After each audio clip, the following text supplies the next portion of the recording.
మొదట ఆయన భూమి మీద నడయాడాడు, మనిషి కుమారుడుగా భూమి మీద నడిచాడు.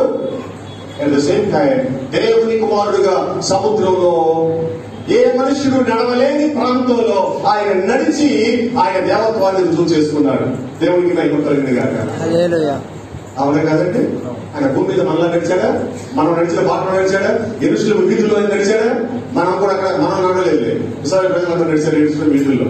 ప్రభు చిత్తమైతే మనం కూడా యెరూషలేము వీధులు చూసి వద్దాం. డబ్బు సంపాదించిన ఏం ప్రయోజనం లేదు. వెళ్ళండి, ₹1,00,000 ఖర్చు పెట్టి యెరూషలేము చూసి రండి. 2 లక్షలా? ఇప్పుడు పెరిగిపోయింది బాగా.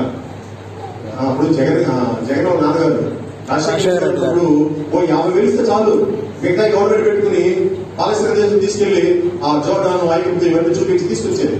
కానీ 2 lakhs అయిపోయాయి. ప్రభు చిత్తమైతే చూడాలి, అలాంటి ప్రభువు నడిచిన ప్రాంతాన్ని చూడాలి. ప్రభు మనిషి కుమారుడు